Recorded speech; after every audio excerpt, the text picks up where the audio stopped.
তোলায় ব্যস্ত জাকারে এবং জুবাইর আমরা দেখতে পাচ্ছি তারা দুজন খুব আনন্দ সহিত এবং বিকেল বেলায় তারা দুজন মিলে ফুল সংগ্রহ করছে। বন্ধুত্ব বলেছে যে সকল কিছুর ঊর্ধ্বে এ পৃথিবীতে একমাত্র বিশ্বস্ত সে হচ্ছে বন্ধু।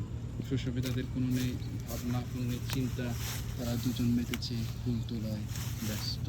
কে কার থেকে বেশি ফুল তুলবে এই নিয়ে ব্যস্ত। আমরা দেখতে পাচ্ছি জুবাইরও খুব ব্যস্ত, ওদিকে জাকারও খুব ব্যস্ত ফুল তোলার জন্য।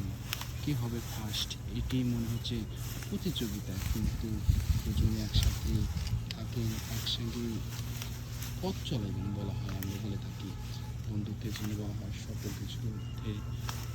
এই জন্য এক আনন্দ মুহূর্ত তারা পার করছে। তুমি এই ফুলগুলো তুলে কি করবে জুবাই? ফুলগুলো তুলে কি করবে? খেলবো। মানে খেলার জন্য এই ফুলগুলো তুলছো। জাকারি তুমি এই ফুলগুলো তুলে কি করবে? খেলবো। মানে খেলার জন্য এই ফুলগুলো তোমরা তুলছো। এই ফুলের নাম বলতে পারবে? এই ফুলের নাম কি? সূর্যমুখী। এটা সূর্যমুখী ফুল। জাকারিয়া বলছে সূর্যমুখী ফুল, একদম সেম সূর্যমুখী ফুল। আসলে এটা কি ফুল বলাই মুশকিল, কেননা